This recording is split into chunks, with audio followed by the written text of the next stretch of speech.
Communism വിലയിരുത്തപ്പെടുന്നു എന്ന തലക്കെട്ടിൽ നടത്തുന്ന സംവാദ സദസ്സാണ് ഇവിടെ പുരോഗമിച്ചുകൊണ്ടിരിക്കുന്നത്. ലോകത്ത് നേരത്തെ ഇവിടെ സൂചിപ്പിച്ചതുപോലെ ആഴത്തിൽ വേരോടിയ, വളരെ വേഗം പടർന്നു പന്തലിച്ച 12 രാജ്യങ്ങളിൽ വളരെ പെട്ടെന്ന് അധികാരത്തിൽ വന്ന 40ഓളം രാജ്യങ്ങളുടെ അഫിലിയേഷൻ സംവിധാനമായ സോവിയറ്റ് യൂണിയൻ നിലവിൽ വന്ന ഒരു പ്രത്യയശാസ്ത്രമാണ് കമ്മ്യൂണിസം എന്ന് പറയുന്നത്. പക്ഷേ ആ കമ്മ്യൂണിസം ഇന്ന് മ്യൂസിയത്തിലും പ്രതിമകളിലും ബസ് സ്റ്റോപ്പിൻ്റെ നെയിം ബോർഡുകളിലും മാത്രം പരിമിതപ്പെട്ട് നിൽക്കുന്ന ഒരു കാലഘട്ടത്തിലാണ് നമ്മൾ ആ പ്രത്യയശാസ്ത്രത്തെക്കുറിച്ച് സംസാരിച്ചു കൊണ്ടിരിക്കുന്നത്. യഥാർത്ഥത്തിൽ കമ്മ്യൂണിസം എന്ന് പറയുന്നത് ലോകത്തെ വലിയൊരു ഭാഗത്തെ പെട്ടെന്ന് ആകർഷിക്കുകയും പെട്ടെന്ന് ആളുകൾ നിരാശപ്പെടുകയും ചെയ്ത ഒരു ദർശനമാണ്. ഞാൻ അതിൻ്റെ വിശദാംശങ്ങളിലേക്ക് പോകുന്നില്ല, അതിവിടെ വിശദീകരിച്ചിട്ടുണ്ട്.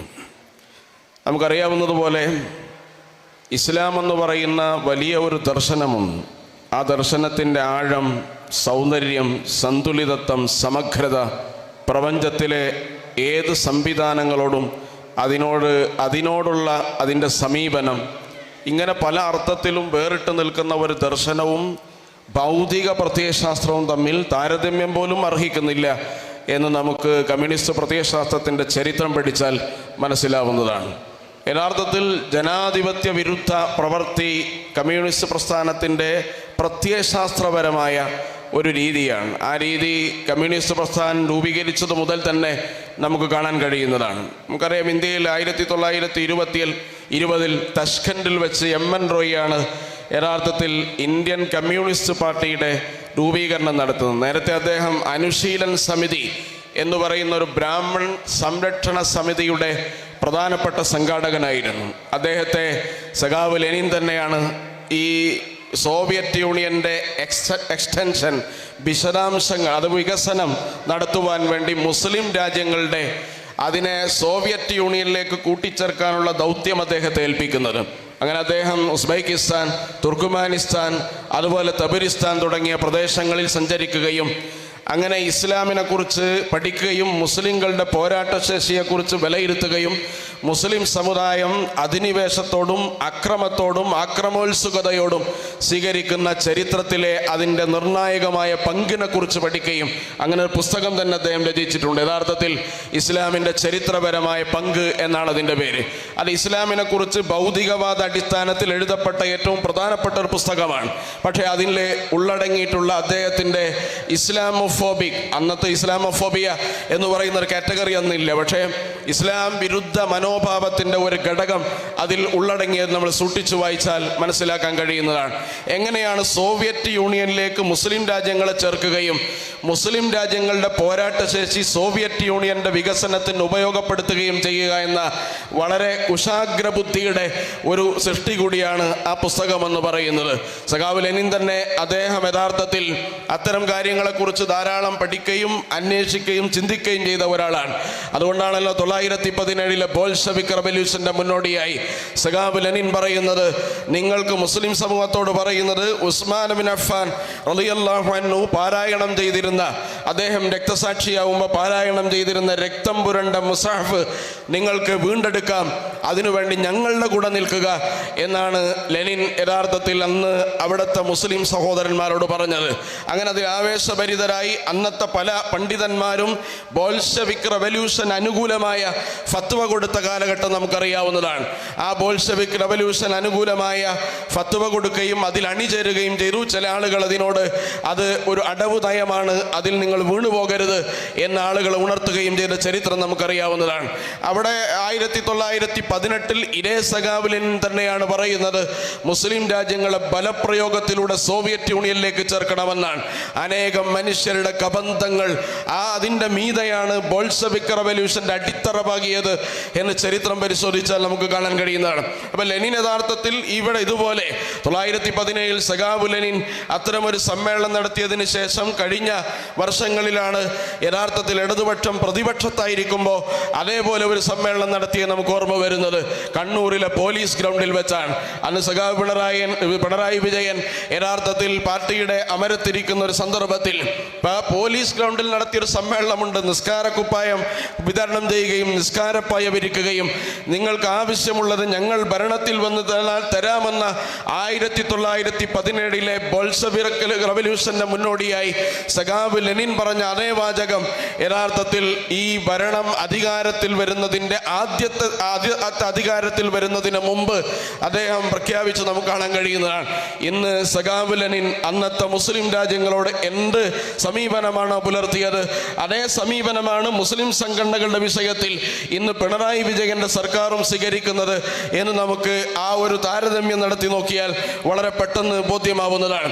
യഥാർത്ഥത്തിൽ പല വിമർശനങ്ങൾ കമ്മ്യൂണിസ്റ്റ് പാർട്ടിയുമായി ബന്ധപ്പെട്ട് ഈ രാജ്യത്ത് തന്നെ ഉടലെടുത്തിട്ടുണ്ട്. മഹാത്മാഗാന്ധി അതിനെ വിമർശിച്ചിട്ടുണ്ട്, ജവഹർലാൽ നെഹ്റു കമ്മ്യൂണിസത്തെ വിമർശിച്ചിട്ടുണ്ട്, ഡോക്ടർ BR അംബേദ്കർ വളരെ ശക്തമായ രീതിയിൽ കമ്മ്യൂണിസ്റ്റ് പാർട്ടിയെ വിമർശിച്ചിട്ടുണ്ട് എന്ന് നമുക്കറിയാവുന്നതാണ്.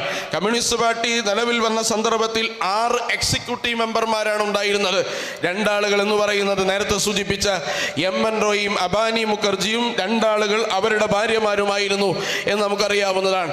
അവിടെ നിന്ന് തുടങ്ങി നേരത്തെ MN റോയ് രൂപീകരിച്ച അനുശീലൻ സമിതി യഥാർത്ഥത്തിൽ ഇതിനെക്കുറിച്ച് പഠനം നടത്തുകയും യഥാർത്ഥത്തിൽ ഇന്ത്യ രാജ്യത്ത് കമ്മ്യൂണിസ്റ്റ് പ്രസ്ഥാനം വളരാതിരിക്കുന്നതിൻ്റെ കാരണങ്ങളെ കമ്മ്യൂണിസ്റ്റ് സൈദ്ധാന്തികൻ ഡോക്ടർ മുസഫ് അഹമ്മദ് അദ്ദേഹത്തിൻ്റെ കമ്മ്യൂണിസ്റ്റ് ചരിത്രവുമായി എഴുതപ്പെട്ട പുസ്തകത്തിൽ പറയുന്നത് യഥാർത്ഥത്തിൽ MN റോയ് ജാതി അടിസ്ഥാനത്തിൽ ഈ രാജ്യത്തെ ജനങ്ങളെ സംഘടിപ്പിക്കുന്നതിന് പകരം ഡീക്ലാസിംഗ് ചെയ്തു വന്നതാണ്.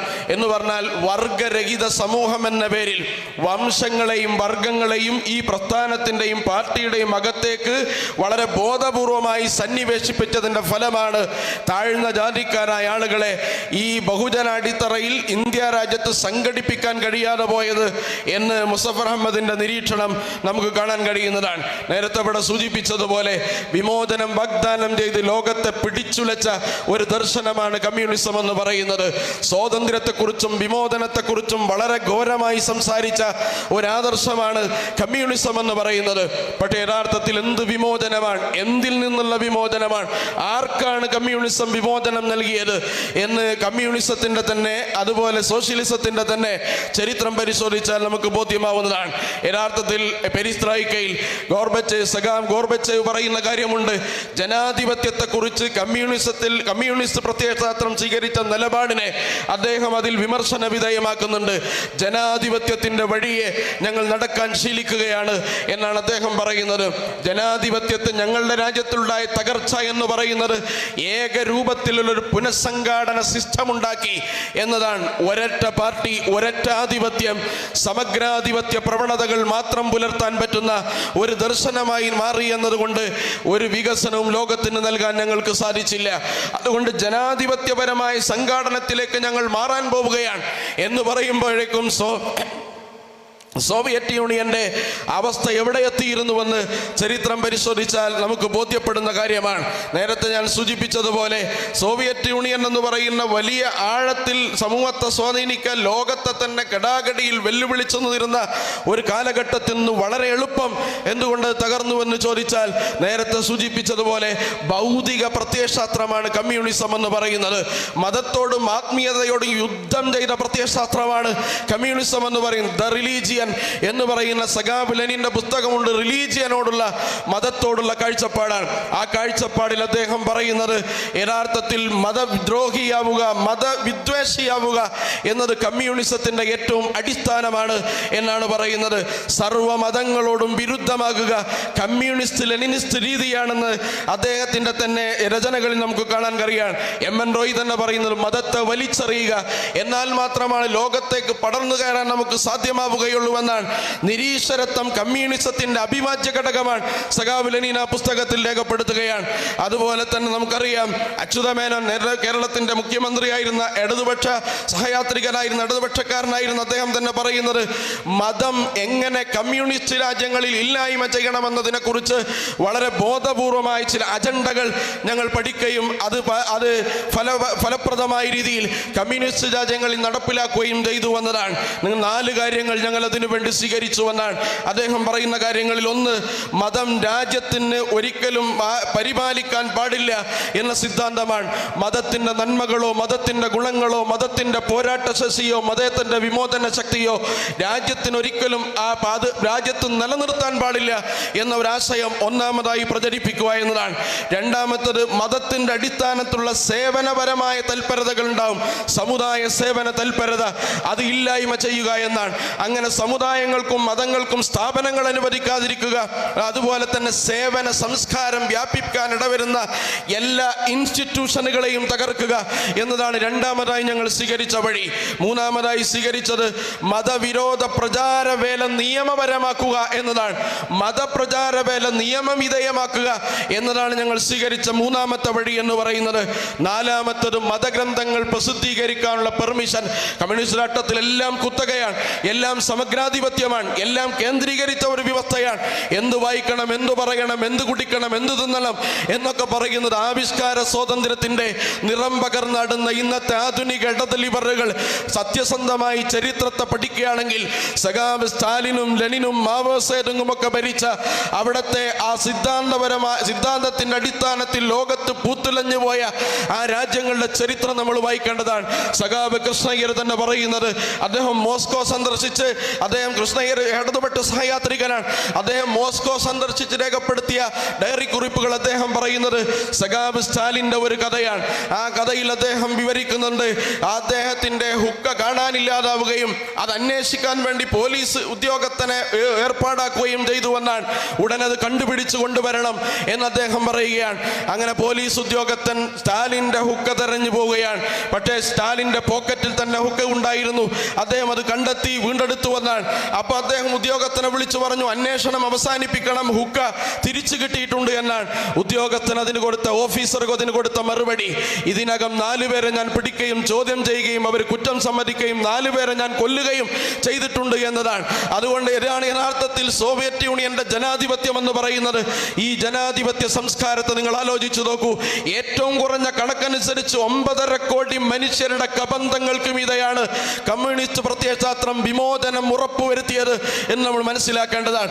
എന്നിട്ടും വിമോചനം ഉണ്ടായോ? ഇല്ല എന്നാണ് നമ്മൾ മനസ്സിലാക്കേണ്ടത്. അനേകം മനുഷ്യർ ഞങ്ങൾക്ക് ലക്ഷ്യം മാത്രമാണ് പരിശുദ്ധം, മാർഗം പരിശുദ്ധമല്ല എന്നാണ് അവർ പറയുന്നത്. ഏത് വിധേനയും വിപ്ലവം സാധ്യമാക്കുക എന്നാണ്. എന്നിട്ട് ആരുടെ വിപ്ലവമാണ് സാധിച്ചത്?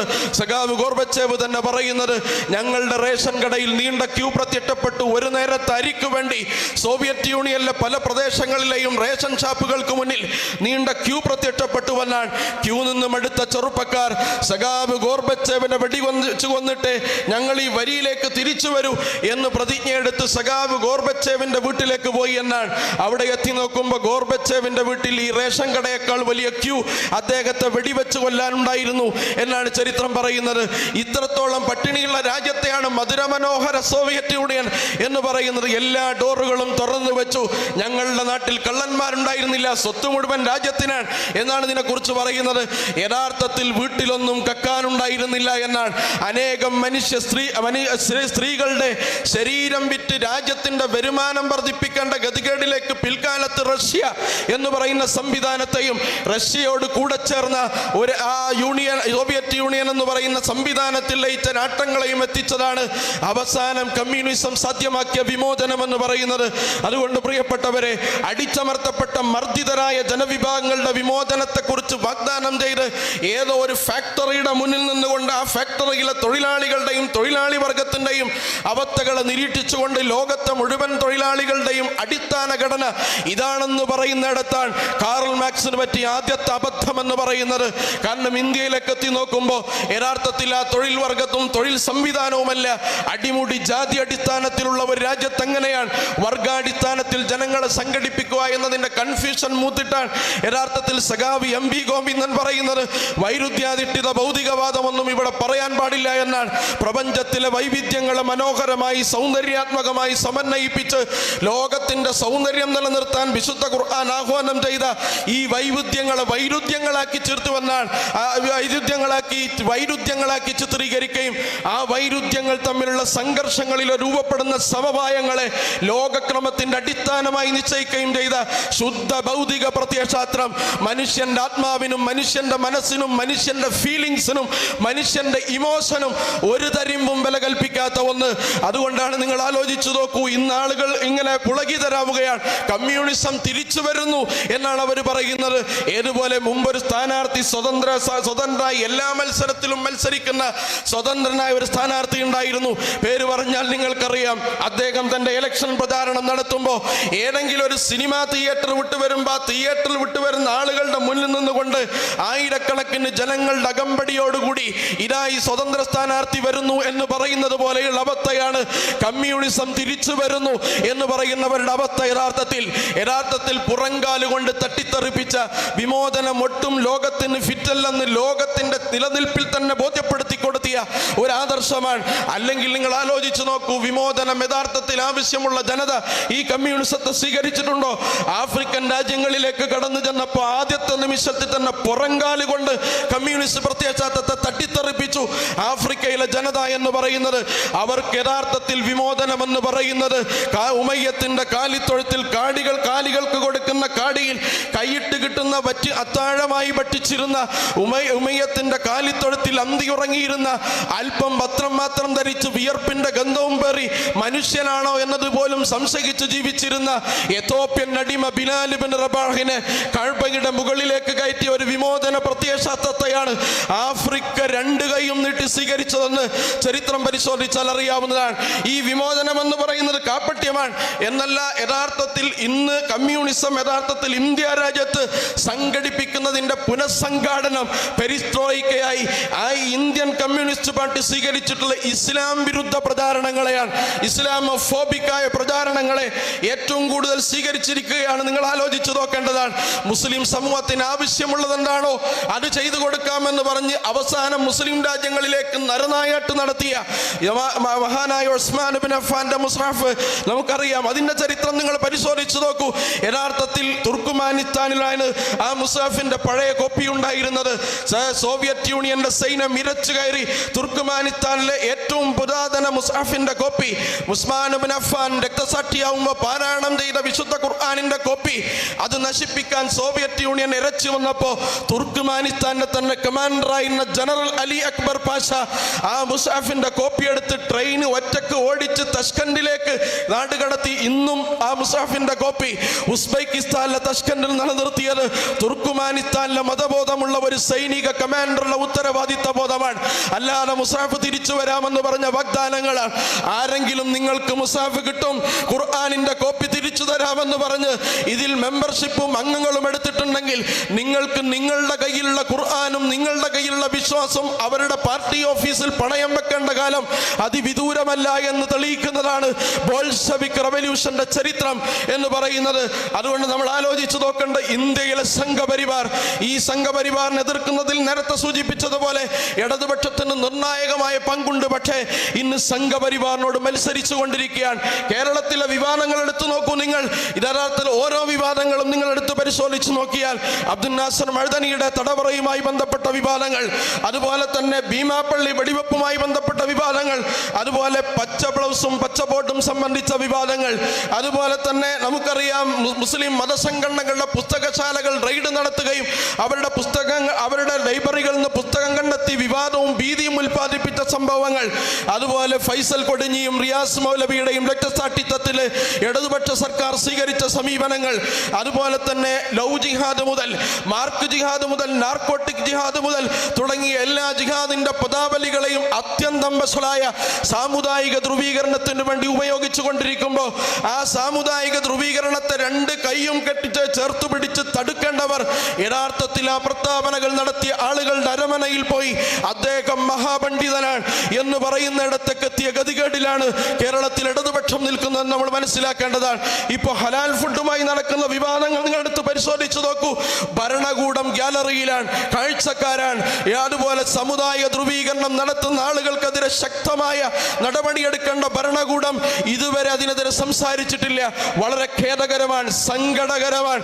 2-3 സമൂഹങ്ങൾ ഇങ്ങനെ മനസ്സുകൾ തമ്മിൽ അകന്നുകൊണ്ടിരിക്കുകയാണ്. അനുദിനം പരസ്പരം നമുക്ക് കൂട്ടിച്ചേർക്കാൻ പറ്റാത്ത വിധത്തിൽ അകറ്റുന്ന വിവാദങ്ങൾ അത്യന്തം വഷളായ രീതിയിൽ കേരളത്തിൽ നടക്കുമ്പോൾ ഗാലറിയിൽ നിന്ന് ഈ ധ്രുവീകരണത്തിന്റെ റിസൾട്ട് തങ്ങൾക്ക് കിട്ടണമെന്ന് മോഹത്തുകൊണ്ട് നടക്കുന്ന ആളുകൾ ഒന്ന് മനസ്സിലാക്കുന്നു എന്നതാണ്. യഥാർത്ഥത്തിൽ ത്രിപുരയും ബംഗാളും നമ്മുടെ മുന്നിൽ സാക്ഷിയാണ്.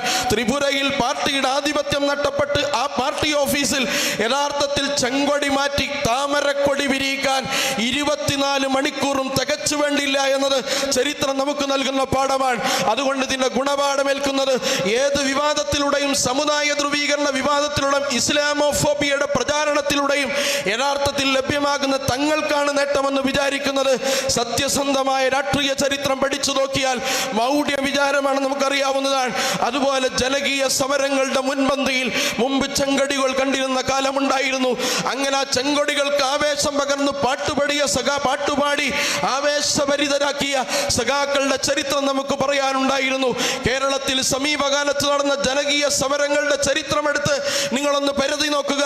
ജനകീയ സമരങ്ങളെ ഒറ്റുകൊടുത്ത ഭാഗത്താണ് ഇടതുപക്ഷ പ്രസ്ഥാനങ്ങൾ നിലയുറപ്പിച്ചെന്ന് മാത്രമല്ല, ജനകീയ സമരങ്ങളിൽ പങ്കാളികളായവരെ തീവ്രവാദികളെന്നും ഭീകരവാദികളെന്നും മുദ്രകുത്തിയത് ജനകീയ സമരങ്ങളിലൂടെ ഈ പ്രസ്ഥാനത്തെ ഈ നാട്ടിൽ അടിത്തറയിട്ട് വളർത്തിക്കൊണ്ടുവന്ന ആളുകളാണ്.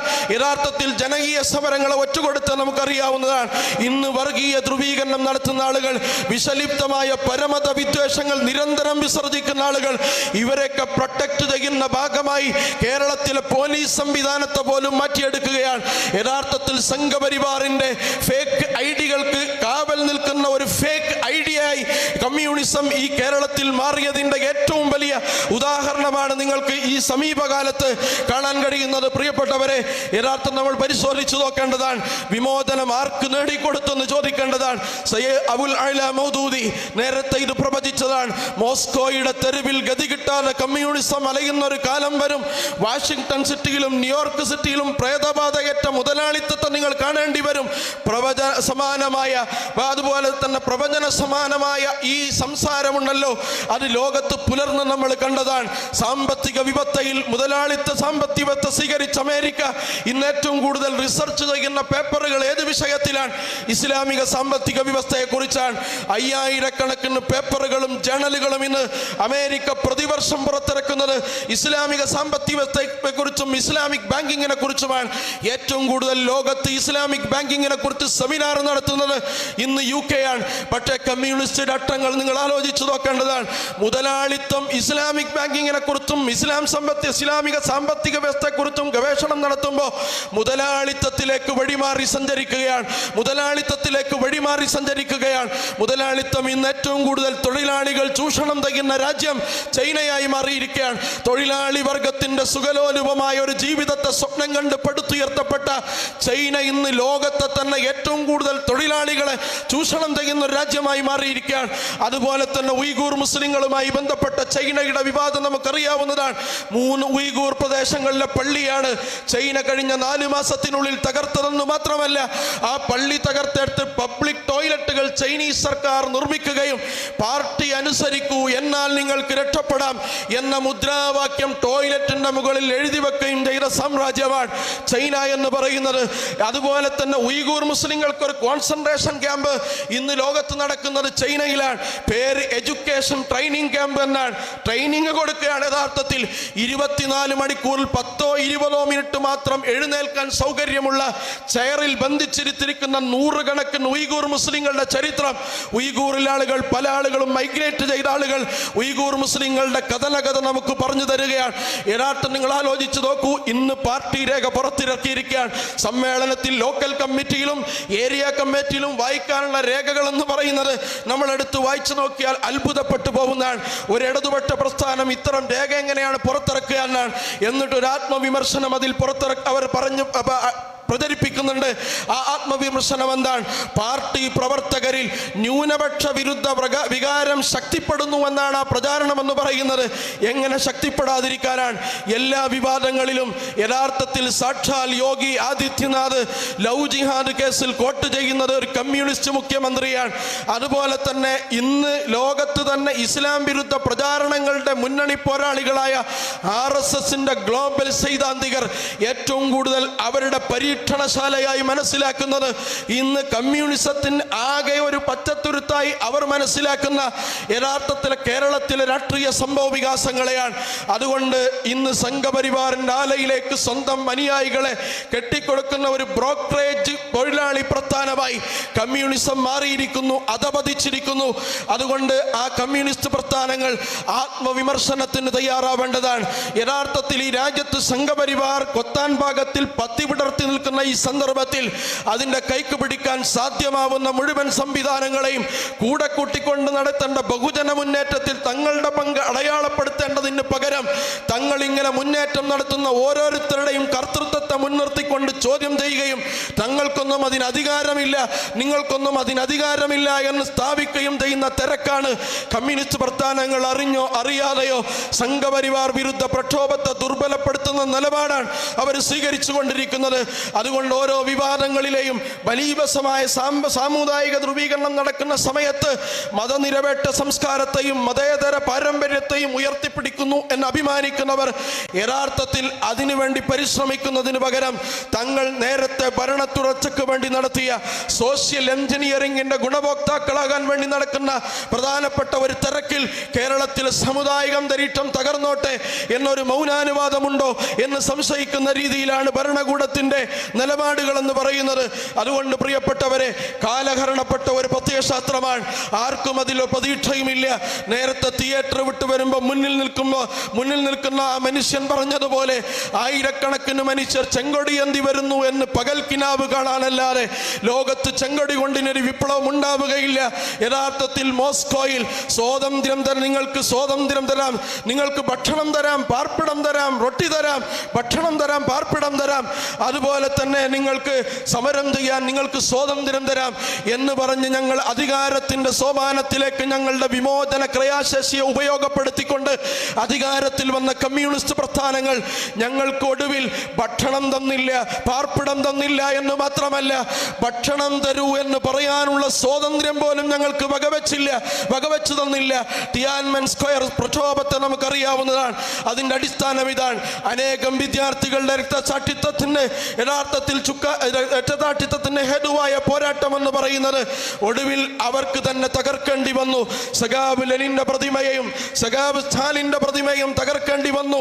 അങ്ങനെ തകർത്തപ്പം മോസ്കോയിൽ സഖാവ് ലെനിന്റെ പ്രതിമ തച്ചുടച്ച് സ്വാതന്ത്ര്യം സിന്ദാബാദ് എന്ന് മോസ്കോയുടെ നടുത്തളത്തിലിറങ്ങി ചെറുപ്പക്കാർ മുദ്രാവാക്യം വിളിച്ചപ്പോ അരുതെന്ന് പറയാൻ കമ്മ്യൂണിസത്തിന്റെ നടുത്തളമായ മോസ്കോയിൽ ഒരു കുട്ടി പോലും ഉണ്ടായിരുന്നില്ല എന്നാണ് ചരിത്രം പറയുന്നത്. അക്ഷരാർത്ഥത്തിൽ ഭേദബാധയേറ്റ ഒരു പ്രത്യയശാസ്ത്രത്തെ നിങ്ങൾ ആലോചിച്ചു നോക്കേണ്ടതാണ്. എന്തെങ്കിലും അർത്ഥത്തിൽ ഒരു ക്രിയാശേഷി അതിനുണ്ടെങ്കിൽ അത് ഉപയോഗപ്പെടുത്തേണ്ട അവസാനത്തെ ഫിനിഷിംഗ് പോയിന്റിലാണ്, അവസാനത്തെ പോയിന്റിലാണ് കമ്മ്യൂണിസ്റ്റ് പ്രസ്ഥാനങ്ങൾ നിൽക്കുന്നത്. സംഘപരിവാറിനെതിരെ പൊരുതണമെങ്കിൽ ലോകത്തെ കോർപ്പറേറ്റ് മുതലാളിത്തത്തിന്റെ അടക്കി വാടുന്ന സമഗ്രാധിപത്യത്തിനെതിരെയും മുതലാളിത്ത ദണ്ഡകൾക്കെതിരെയും ശബ്ദിക്കണമെങ്കിൽ ഒരിക്കൽ കൂടി മനസ്സറിഞ്ഞ് ഇൻകുലാബ് വിളിക്കാൻ നിങ്ങൾക്ക് സന്നദ്ധമാവണമെങ്കിൽ പ്രിയപ്പെട്ടവരെ, നിങ്ങൾ തൊഴിലാളി വർഗത്തിന്റെ കൂടെയും അടിച്ചമർത്തപ്പെട്ട ആളുകളുടെ കൂടെയും നിൽക്കാൻ ആത്മാർത്ഥമായി സന്നദ്ധമാവണം. അതിനു പകരം അനേകം കോർപ്പറേറ്റുകൾക്ക് വേണ്ടി ബില്ലിൽ ഒപ്പിടുന്നവർ ദല്ലാളുമാരായി യഥാർത്ഥത്തിൽ സംഘപരിവാറിന്റെ ബി ടീമായി മത്സരിക്കാൻ തുനിയുന്ന ഒരു പ്രവണത നിങ്ങൾ അവസാനിപ്പിക്കേണ്ടതാണ്. അവസാനിപ്പിച്ചില്ല എങ്കിൽ കേരളത്തിലും ഇനി കമ്മ്യൂണിസം ഉണ്ടാകും. റെയിൽവേ സിഗ്നൽ അത് ഗാർഡ് ഉയർത്തുന്ന ഒരു ചുവപ്പ് കൊടി മാത്രമായി ഈ പ്രത്യയശാസ്ത്രം അവശേഷിക്കും. അതിനിടവരുത്താതിരിക്കാൻ ക്രിയാശേഷിയുള്ള അതുപോലെ തന്നെ വിമോചനം പുലരുന്ന ഒരു മുദ്രാവാക്യം പുലർത്തുന്ന മുഴുവൻ സംവിധാനങ്ങളെയും ചേർത്ത് പിടിച്ചുകൊണ്ട് നടത്തേണ്ട ഒരു സമരത്തിന് പകരം സംഘപരിവാറിന്റെ ഇസ്ലാമോഫോബിയ പ്രചരണങ്ങളെ കടമെടുത്തുകൊണ്ട് ജനാധിപത്യത്തെ എല്ലായിടങ്ങളിലും തച്ചു തകർത്തുകൊണ്ട് ക്യാമ്പസുകളിൽ പോലും നിങ്ങൾ ആലോചിച്ചു നോക്കൂ, ക്യാമ്പസുകളിൽ പോലും സ്വാതന്ത്ര്യമില്ല. മടപ്പള്ളിയും മഹാരാജാസും കേരളവർമ്മയും അടക്കമുള്ള അനേകം ക്യാമ്പസുകൾ നമുക്കറിയാം. ഏക പാർട്ടി നരകങ്ങളായി മാത്രം സംവിധാനിച്ച ക്യാമ്പസുകളാണ്. അവിടെ ഒരാൾ മുദ്രാവാക്യം വിളിച്ചാൽ മറു രാഷ്ട്രീയ പാർട്ടിയുടെ കൊടി പിടിച്ചാൽ അവനെ അടിച്ച് ഹോസ്പിറ്റലിൽ അഡ്മിറ്റ് ആക്കുന്ന, അല്ലെങ്കിൽ അവനെ മർദ്ദിച്ചുകൊണ്ട് അത്യന്തം ക്രൂരമായ രീതിയിൽ ആ സംവിധാനത്തെ കൈകാര്യം ചെയ്യുന്നവരാണ് ഈ പാർട്ടിയുടെ ഭാവിയിലെ കൊടി പിടിക്കുന്നെങ്കിൽ ജനാധിപത്യത്തെ ബോധത്തെ ഏറ്റവും ആഴത്തിൽ സ്പർശിക്കാൻ ഇനിയും ഒരു അവസരം നിങ്ങളുടെ മുന്നിൽ ഉണ്ടായിക്കൊള്ളണമെന്നില്ല. സംഘപരിവാർ എന്ന് പറയുന്ന വിസലിപ്തമായ പ്രത്യയശാസ്ത്രം ഈ രാജ്യത്ത് അപ്പാടും വിഴുങ്ങുന്ന സമയത്ത് തങ്ങൾ മാത്രം അതിൽ നിന്ന് സുരക്ഷിതമാണ്.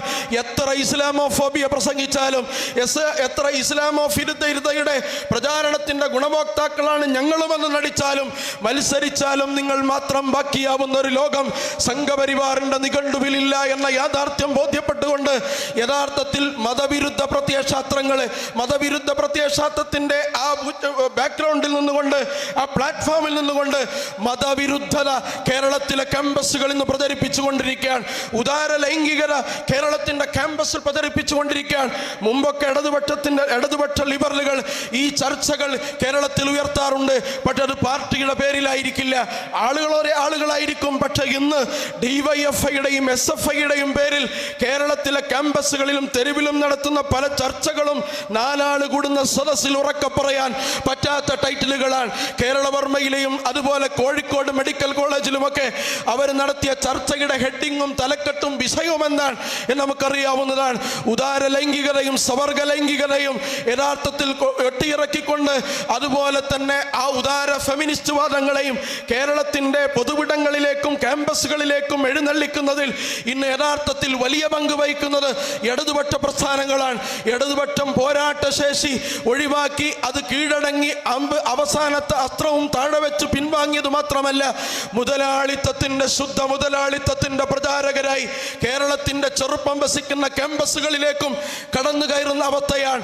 റെഗുലർ ക്യാമ്പസുകളിൽ, പല ക്യാമ്പസുകളിലും മതനിഷേധവും മതവിരുദ്ധതയും അതുപോലെ തന്നെ ഇസ്ലാം വിരുദ്ധതയും മുസ്ലിം വിരുദ്ധതയും സമം ചേർത്തുകൊണ്ട് പ്രചരിപ്പിക്കുകയും ചെയ്യുന്നതിൽ ഇന്ന് കേരളത്തിലെ ക്യാമ്പസുകൾ മുൻപന്തിയിലാണ്. അതുകൊണ്ടാണ് നേരത്തെ ഇവിടെ സൂചിപ്പിച്ചതുപോലെ പല നാടുകളിലും ഇടതുപക്ഷത്തിന്റെ, നേരത്തെ പറഞ്ഞതുപോലെ ഉസ്മാൻ ഇബ്നു അഫ്ഫാന്റെ മുസാഫ് തരാം, നിങ്ങൾ ഞങ്ങളുടെ കൂടെ നിൽക്കൂ എന്ന് പറഞ്ഞപ്പോൾ മുസാഫിനോടുള്ള കൊതി കാരണം, ആവേശം കാരണം അതിന്റെ പിന്നിൽ അണിനിരന്ന ആളുകൾക്ക് സ്വന്തം മതവിശ്വാസം പോലും നഷ്ടപ്പെട്ട് തിരിച്ച് നടക്കേണ്ടി വരുന്ന ഗതികേടിലേക്ക് കേരളത്തിലെ നല്ലൊരു ഭാഗം ചെറുപ്പക്കാരെ മാറ്റുന്നതിൽ പ്രധാനപ്പെട്ട പങ്ക് വഹിക്കുന്ന ഒരു ഗൂഢമായ അജണ്ട ഇന്ന് കേരളത്തിൽ ഇടതുപക്ഷം നടപ്പിലാക്കിക്കൊണ്ടിരിക്കുകയാണ്. അതുകൊണ്ട് നേർക്കുനേരെ മതത്തോട് വിമർശനമുണ്ടെങ്കിൽ ഉന്നയിക്കാം, ജമാഅത്തെ ഇസ്ലാമിയോട് വിമർശനമുണ്ടെങ്കിൽ അത് ഉന്നയിക്കാം, ഇസ്ലാമിനോട് വിമർശനമുണ്ടെങ്കിൽ അത് ഉന്നയിക്കാം. മുമ്പും ഉന്നയിച്ചിട്ടുണ്ട്, പലപ്പോഴും അതിന് മറുപടികൾ നിങ്ങൾക്ക് കിട്ടിയിട്ടുമുണ്ട്. ശരീഅത്ത് വിവാദത്തിൽ നേർക്കുനേരെ അത് ഈ കേരളം അനുഭവിച്ചതുമാണ്. പക്ഷേ യഥാർത്ഥത്തിൽ നേർക്കുനേരെ പറയുക, അതുപോലെ തന്നെ നേർക്കുനേരെ ഉണ്ടാക്കുക, മറ്റുള്ളവർക്ക് അതിന് ലൈസൻസ് കൊടുത്ത് അവർ യഥേഷ്ടം മുന്നോട്ട് പോകട്ടെ, അതിൻ്റെ ഗുണഭോക്താക്കൾ ബാലറ്റ് പെട്ടിയിൽ വീഴുന്ന 2 വോട്ടുകളാണ് എന്ന് മനസ്സിലാക്കുന്ന ശുദ്ധ വിഡ്ഢിത്തമാണ്. അധികകാലം ചരിത്രത്തിൽ പിടിച്ചു നിൽക്കാൻ നിങ്ങളുടെ ഊക്കുള്ള പ്രത്യയശാസ്ത്രത്തിന് പോലും സാധിക്കാതെ പോയ ഒരു ചരിത്രത്തിന്റെ ബാക്ക്ഗ്രൗണ്ടിൽ നിന്ന് സംസാരിക്കുമ്പോൾ ഇനി സംഘപരിവാർ കിനിഞ്ഞു നൽകുന്ന ഒരു ഇസ്ലാമോഫോബിക് അന്തരീക്ഷത്തിൽ ഞങ്ങൾ നിലനിൽക്കുമെന്ന് വിശ്വസിക്കുന്നത് പോലും, പ്രിയപ്പെട്ടവരെ, ഗുണകാംക്ഷയോടുകൂടി നിങ്ങളോട് സംസാരിക്കുമ്പോൾ പോലും പറയുന്നത് അബദ്ധമാണ്. അത് തിരുത്താൻ നിങ്ങൾ സന്നദ്ധരാവുക എന്നതാണ്.